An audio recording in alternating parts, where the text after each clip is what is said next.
Area के अंदर मैं सिर झुका करके नमस्कार करता हूँ और आपको बारंबार धन्यवाद देता हूँ कि जो आपने इतना अपना कीमती समय निकाल करके यहाँ पहुँचे हैं, उसके लिए आपको बारंबार धन्यवाद है। मैं बहुत ही छोटे रूप में आपका ज़्यादा टाइम ले लूँगा, बहुत शॉर्ट में जो आपको बातें जो मैंने कहनी है वो शुरू कर दूँगा साहब। कि ये हमारे वहाँ से एरिया से साहब 3 डिस्ट्रिक्टों में हमने ये काम शुरू किया था पिछले साल करौली, भरतपुर, दौसा और कुछ पार्ट मतलब ये सवाई माधोपुर। तो मैंने अपनी आवाज़ से साहब एक ग्रुप बनाया था जिसमें कम से कम 1000-1100 आदमी थे और मैंने उस सारे पॉइंटों के ऊपर है जो उनको मैसेज भेजा था। और ये जो हमने 21 सूत्रीय कार्यक्रम चलाया है ये समाज की तरफ से है जो पॉइंट आए थे। और ये ज़्यादा पॉइंट इसलिए हमने लिखे थे कि अगर हम 20 पॉइंटों को करेंगे तो कम से कम 4 को तो मानेंगे। 4 को अगर लिखते तो शायद हो सकता है उसके अंदर से 1 और 2 पॉइंट पाते थे। तो आप उस वालों को पूछा जो आपने हमको लिख करके दिया है, हम आपका बहुत बहुत स्वागत और सम्मान करते हैं इस बात के लिए। लेकिन हमारी एक इच्छा थी कि हम सभी बुजुर्ग समझ लो आप कि हमारे जो 10-12 साल या एक युग बचा है, 12 साल का एक युग होता है और हम समाज के कुछ काम आ जाए। कुछ कुरीतियों के कारण हमारा समाज है वो इस प्रकार से कमजोर हो रहा है, जैसे कि हमारा ये पलंग है साहब और अपनी बैठक में रखा है और इसकी हमने देखभाल नहीं की और इसको घुनने खा लिया और इसकी पार्टी को घुनने बिल्कुल खोखला कर दिया और हम इसके ऊपर बैठेंगे तो वो पार्टी टूटेगी। तो इन कारणों से व्यर्थ के खर्चों से हमारा समाज है जो पूरा होता जा रहा है। तो हमारा समाज से निवेदन यही है कि आज के युग के अंदर सबसे बड़ी जो ताकत है वो है शिक्षा। कर्नल साहब कह के गए थे कि अच्छी शिक्षा, अच्छा स्वास्थ्य, पढ़ी लिखी माँ और कर्ज मुक्त समाज, ये चारों चीज़ें जब होंगी जबकि हम व्यर्थ के खर्चों को बंद करेंगे और अपने बच्चों के ऊपर शिक्षा के ऊपर पैसा खर्च करेंगे। मोरों का काम बोलना है साहब, बरसना इंद्र के हाथ में है। तो हम तो आपके आगे साथ मोर हैं एक तरीके से, आप हमारे अंदर हो, जो आप निर्णय लेंगे और वही काम है जो बन जाएंगे। आप सरदारी के कलर हैं यहाँ पर जो हाजिर, आपको बहुत धन्यवाद है। अब ये पहला पॉइंट है साहब मृत्यु भोज का। जिस तरीके से हमारे वहाँ इसका चलन चल रहा है वो मैं आपसे निवेदन करना चाहता हूँ। किसी का भी स्वर्गवास होता है, मैंने सुना था कि यहाँ पर उसी टाइम के ऊपर कढ़ाई चल जाती है। अगर हमारे एक जानवर बीच में से किसी को बेच देते हैं तो शाम तक वो जानवर की चारा नहीं चलता है उस जानवर की याद के अंदर, वो भी एक बहुत प्यार करता है एक उससे। तो हमारे साथ इस प्रकार का कोई काम नहीं होता है। शमशान घाट के अंदर जाते हैं, उसका अंतिम संस्कार करके कहते हैं कि अंतिम संस्कार हो गया था, कौन सा संस्कार बाकी रह गया। तो मेरा निवेदन है कि उस टाइम के ऊपर कोई भी कढ़ाई नहीं चढ़ाएं, क्योंकि 12 दिन तक तो सूतक रहता है साहब, घर के अंदर पूजा नहीं होती, कोई भोग नहीं। दूसरी बात जो आपके कुल्ला की बात कहते हैं, हमारे उसको कहते हैं कि ये की बैठक या पानी।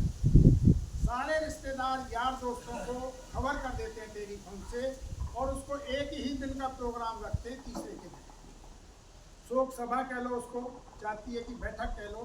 सारे रिश्तेदार और यार दोस्त एक ही दिन आ जाते हैं, सब अपने अपने घर से खाना खा कर के आते हैं, कोई खाना नहीं बनता है। अगर गर्मी का वक्त है तो नींबू पानी या कोई लस्सी बना देता है, अगर सर्दी का वक्त है तो चाय बना देते हैं। उसमें भी 50% तो मैं आपको विश्वास दिलाना चाहता हूँ कि उस घर पर पानी भी नहीं पीते, चाय नहीं पीते। जैसे कि आपके बीच में भी कई सरदार हैं जो मैंने सुना है कि इस प्रकार से पानी नहीं पीते। रहा मृत्यु भोज का, तो अपने तो 12वीं या 11वीं जनानी की किसी की भी होती है तो उस दिन जो ये पगड़ी रस्म होती है उस दिन 1.25 मन तक का भोज करते हैं, जो कि नाते रिश्तेदार या अपनी बहन बेटियों को टेलीफोन से बुला देते हैं या जो पगड़ी लेकर के आते हैं उनको टेलीफोन कर देते हैं। और अगर बाप जिंदा है, एक पॉइंट आया था समाज की तरफ से, माँ खत्म हो जाती है और उसकी पगड़ी बनती है और बाप बैठा हुआ है, तो हमारे जनानी की पगड़ी बांधने के ऊपर भी निबंधन लगाया गया कि बेटे को पगड़ी तब बनती है जब बाप खत्म हो जाता है, तब उसको बताए दिया जाता है। तो मृत्यु भोज का तो हमारे ये चलन है। आप सरदारी से मेरा हाथ जोड़ के निवेदन है कि इनके 12 दिन आगे जो आपने मिठाई कढ़ी चल रही है, कढ़ाई चल रही है, उनको अगर आप करोगे तो आपके लिए बहुत अच्छा रहेगा। हम आपके सदा आभारी रहेंगे। दूसरा साहब, जैसे साहब ने बताया घाव, शादी, जन्मदिन, इसके ऊपर बच्चे बाहर जा रहे हैं, सेल्फी ले रहे हैं, पानी के अंदर डूब गए हैं, सेल्फी लेते लेते गिर गए हैं पीछे पानी और डूब गए हैं, छत पे से गिर रहे हैं, तो इनके ऊपर कंट्रोल करें, क्योंकि डीजे बजेगा तो 4 दारू पी करके आएंगे और 4 को वो और पिलाएंगे और ज़्यादा उपद्रव होगा।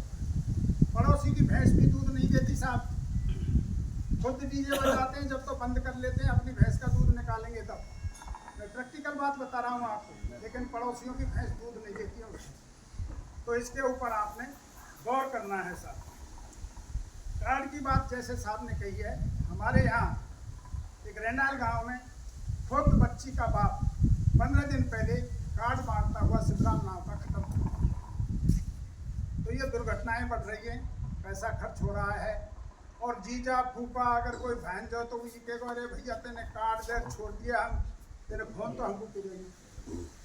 जब खून की जब जरूरत पड़ रही है तो क्यों पैसे को खर्च करना। तो आपका बहुत अच्छा सहयोग है।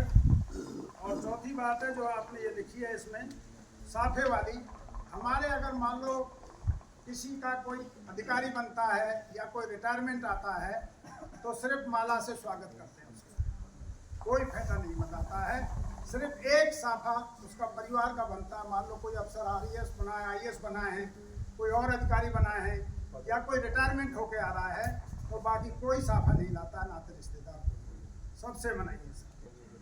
और उसके अलावा आपने 5 बेटियों की बढ़ार की छाप, जो हमारे तो सब काफ़ी दिन पहले से बंद है, कोई 30-35 साल हो गए, और आपने ये डिसीजन लिया है, बहुत अच्छी बात है। हम आपके बहुत आभारी रहेंगे। और आपने अपने बच्चों को, मेरा तो यही एक नारा है कि फालतू के खर्चों को बंद करना है और शिक्षा के ऊपर तय करना है। राम राम साहब, बहुत धन्यवाद आपका।